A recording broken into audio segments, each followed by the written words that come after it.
Hello and अस्सलाम वालेकुम। कैसे हैं आप लोग? उम्मीद है बिल्कुल ठीक ठाक होंगे, मज़े में होंगे, सीख रहे होंगे और सिखा रहे होंगे। सो मेरा नाम है Faisal and you're watching Dotistani.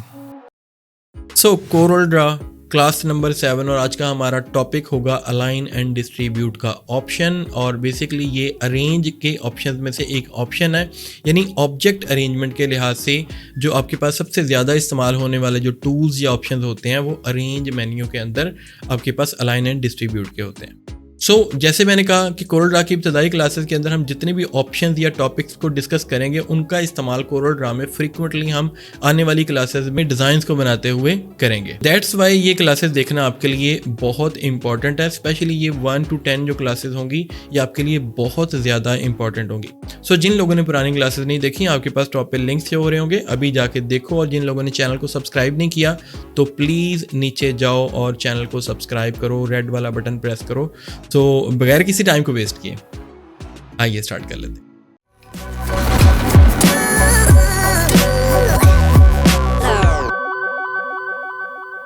We are in the vector world of Corel draw और एज यूजुअल हम सबसे पहला काम क्या करते हैं कि न्यू फाइल क्रिएट करते हैं। Ctrl+N इसकी शॉर्ट कमांड है और हम सिंपली हिट करते हैं एंटर को या क्लिक करते हैं ओके पे और हमारी एक न्यू फाइल बन जाती है।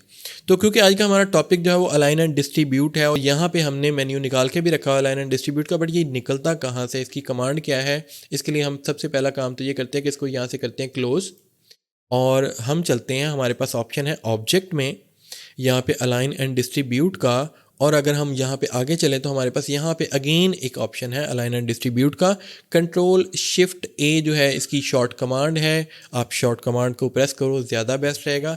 मैं क्यों ना शॉर्ट कमांड ही प्रेस करूँ। तो Ctrl+Shift+A हम प्रेस करते हैं तो हमारे पास अलाइन एंड डिस्ट्रीब्यूट का यहाँ पे मेन्यू निकल के आ जाता है।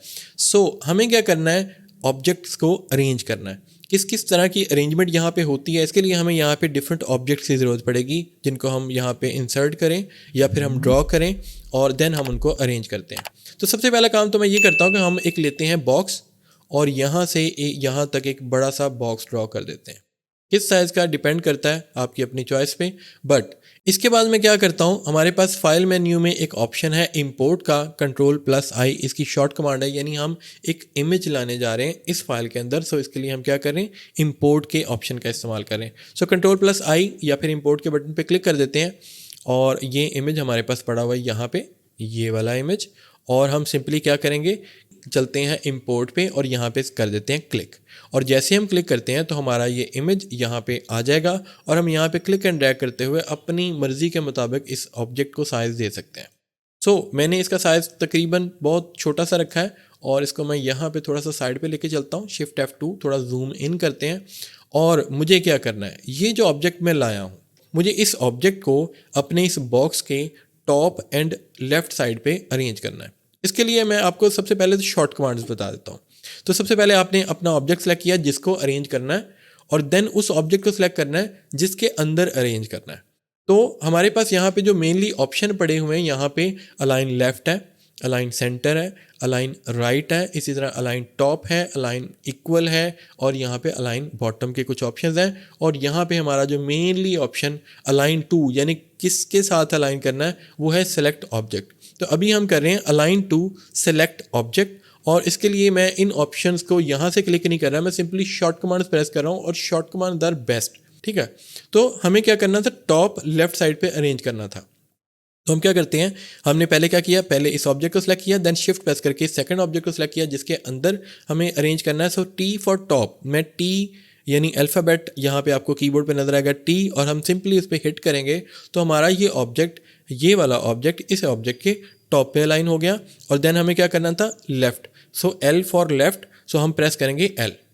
और अगर हमें इस ऑब्जेक्ट को राइट साइड पे अलाइन करना हो तो हम क्या करेंगे, आर यानी राइट पे हमें अलाइन करना है।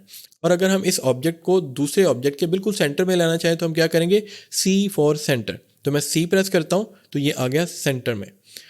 और अगर हमें इस ऑब्जेक्ट को इसके बॉटम लेफ्ट या राइट कॉर्नर पे लेके जाना तो हम क्या करेंगे, B for bottom, L for left, R for right. और अगर हम दोबारा सी फॉर सेंटर प्रेस करें और अगर हमें इस ऑब्जेक्ट को दूसरे ऑब्जेक्ट के इक्वल रखना है तो ई फॉर इक्वल, यानी T for top, B for bottom, L for left, R for right, C for centre and E for equal.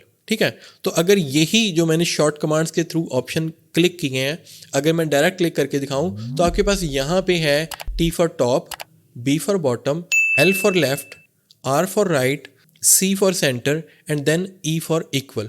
यानी मैं दोबारा इनको यहाँ से क्लिक करके दिखाता हूँ, top, bottom, left, right, centre and equal. ठीक हो गया।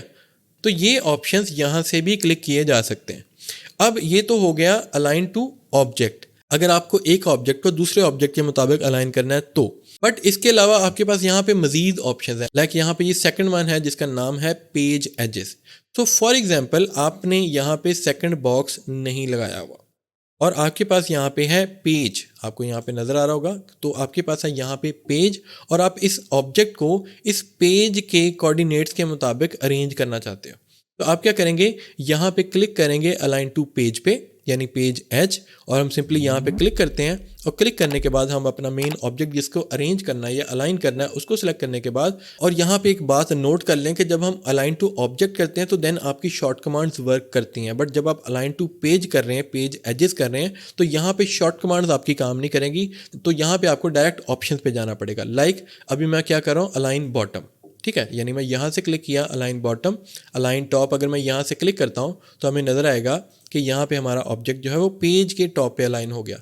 अलाइन लेफ्ट मीन्स के पेज के लेफ्ट साइड पे, अलाइन राइट मीन्स के पेज के राइट साइड पे, इस तरह अलाइन इक्वल और यहाँ पे अलाइन सेंटर। तो top, bottom, left, right, centre and equal. यानी अब यहाँ पे क्या हो रहा है, ये हमारा ऑब्जेक्ट पेज के कोऑर्डिनेट्स के मुताबिक यानी पेज साइज के मुताबिक यहाँ पे अरेंज हो रहा है। तो जो थर्ड अलाइनमेंट हमें यहाँ पे नज़र आती है वो नज़र आती है पेज सेंटर की, यानी अब जो हमारा ऑब्जेक्ट अरेंज होगा वो पेज के सेंटर पॉइंट पे अरेंज होगा। तो सिंपली हम क्या करते हैं, इस ऑप्शन पे करते हैं क्लिक, ठीक है, और जैसे हम यहाँ पे क्लिक करते हैं और उसके बाद अपने ऑब्जेक्ट को मैं अभी यहाँ से उठा के अरेंज कर देता हूँ थोड़ी डिफरेंट प्लेस पे। तो अब अगर हम यहाँ पे क्लिक करते हैं C for centre and E for equal, तो हमें नज़र आएगा कि हमारा ऑब्जेक्ट अभी भी सेंटर इक्वल हो चुका है और वो पेज के सेंटर इक्वल ही हो चुका है। बट यहाँ पे आपको कुछ गाइड्स नज़र आ रही हैं, ये बारीक सी आपको गाइड्स यहाँ पे नज़र आ रही होंगी। इनका फ़ायदा मेनली ये है कि ये आपके पेज का सेंटर डिफाइन करते हैं। तो जब हमें अपने ऑब्जेक्ट को पेज के सेंटर पॉइंट के हिसाब से अरेंज करना होता है, लाइक मैं यहाँ पे T फॉर टॉप करता हूँ, तो हमारे ऑब्जेक्ट का टॉप जो है वो पेज के सेंटर पॉइंट के साथ लग चुका है, ठीक है। और इसी तरह अगर हम यहाँ पे B फॉर बॉटम या फिर यहाँ पे सिंपली B शॉर्ट कमांड तो काम नहीं करेगी, तो हम सिंपली अलाइन बॉटम पे क्लिक करते हैं तो हमारे ऑब्जेक्ट का बॉटम जो है वो पेज के सेंटर पॉइंट के साथ लग चुका है। इसी तरह left and right, centre and equal. तो अभी हम चलते हैं फोर्थ ऑप्शन की तरफ जो कि है बेसिकली ग्रिड। अब ये ग्रिड का जो ऑप्शन होता है वो लिटिल वर्क करता है, बहुत छोटा सा काम होता है इसका, मतलब इसकी ज़रूरत ही हमें आमतौर पे नहीं पड़ती। तो फॉर एग्जांपल मैं यहाँ पे क्लिक करता हूँ और क्लिक करने के बाद यहाँ से मैं इसको B फॉर बॉटम करता हूँ, तो आपको नज़र आएगा कि ऑब्जेक्ट लिटिल बिट मूव करता है। अगर मैं सेंटर करूँ और टॉप पे करूं तो समझ ले कि ये जस्ट एक ग्रिड मूव करता है। ग्रिड एक कितनी होती है, मैं व्यू पे क्लिक करता हूं और यहाँ पे हमारे पास ग्रिड का ऑप्शन है और यहाँ पे अगर हम डॉक्यूमेंट ग्रिड लगा दें तो ये बेसिकली ये इतनी स्मॉल अमाउंट के अंदर ये मूव करता है, top, bottom, left, right, centre, equal. यानी यहाँ पे मैं क्लिक करके दिखाता हूँ तो ये लिटिल बिट मूव करता है। तो इसका कोई ज़्यादा इस्तेमाल मेरा नहीं ख्याल कि हम करेंगे, बल्कि शायद कभी नहीं करेंगे। तो लास्ट ऑप्शन जो है ये बड़ा इंपॉर्टेंट है। फॉर एग्जाम्पल हमारे पास यहाँ पे है स्पेसिफिक पॉइंट का ऑप्शन, और उससे पहले मैं यहाँ से ये पेज की जो ग्रिड्स हैं इनको मैं रिमूव कर देता हूँ। यहाँ पे हम चलते हैं ग्रिड पे और यहाँ से डॉक्यूमेंट ग्रिड हम यहाँ से रिमूव कर देते हैं और हम थोड़ा सा जूम आउट करते हैं और हम एक काम करते हैं। हमारे पास एक ऑब्जेक्ट है जो कि बेसिकली है कुछ इस तरह से, और इसका जो सेंटर पॉइंट बन रहा है यानी इन दोनों ऑब्जेक्ट्स का जो इंटरसेक्शन बन रहा है वो बेसिकली ये पॉइंट है, और हमें स्पेसिफिकली इस पॉइंट के मुताबिक अपने ऑब्जेक्ट को अरेंज करना है, ठीक है। यानी स्पेसिफिकली इस इंटरसेक्शन पे अपने ऑब्जेक्ट को अरेंज करना है। तो हम क्या करेंगे, हम अपना ऑब्जेक्ट पे क्लिक करेंगे और यहाँ से ले लेंगे स्पेसिफिक पॉइंट, और इस पर क्लिक करने के बाद हमारे पास यहाँ पे एक छोटा सा आइकन है स्पेसिफाई पॉइंट का, हम इस पर करेंगे क्लिक, और क्लिक करने के बाद हम ये जो हमारा सेंटर पॉइंट यानी इंटरसेक्शन बन रही है हम यहाँ पे आके सिंपली कर देंगे क्लिक। अब क्योंकि हमने जहाँ पे क्लिक किया है वो हमारा स्पेसिफिक पॉइंट वो बन चुका है। सो अगर हम यहाँ पे करें T फॉर टॉप तो हमारे ऑब्जेक्ट का टॉप जो है वो स्पेसिफिकली इस पॉइंट के हिसाब से जो है वो अरेंज हुआ है। तो मैं सिंपली यहाँ पे क्लिक करता हूँ C for centre and E for equal, तो हमें नज़र आएगा कि हमारा ऑब्जेक्ट स्पेसिफिकली उसी पॉइंट या उसी इंटरसेक्शन पे जो है वो स्पेशली अरेंज हो चुका है। तो ये भी ज़रूरी नहीं है कि आपको स्पेसिफाई करना है अपना पॉइंट किसी भी इंटरसेक्शन पे, आप कहीं पे भी अपना पॉइंट रख सकते हो। लाइक मैं यहाँ पे दोबारा इस पॉइंट पे क्लिक करता हूँ, स्पेसिफाई पॉइंट पे, और क्लिक करने के बाद हम सिंपली अपना पॉइंट रख देते हैं यहाँ पे। तो ये हमारा अब सेंटर पॉइंट है, और हम अपने ऑब्जेक्ट को सिलेक्ट करके C फॉर सेंटर करते हैं, E फॉर इक्वल करते हैं, तो हमारा ऑब्जेक्ट एग्जैक्टली उसी स्पेसिफाइड पॉइंट पे अरेंज हो जाएगा। तो उम्मीद है कि आपको इन चीज़ों की समझ आई होगी। सो आई थिंक आज के लिए इतना ही काफ़ी है। इस टॉपिक को हम इंशाल्लाह क्लियर करेंगे नेक्स्ट क्लास में, अभी ये कंप्लीट नहीं हुआ, तो मिलते हैं इंशाल्लाह नेक्स्ट क्लास में। तब तक के लिए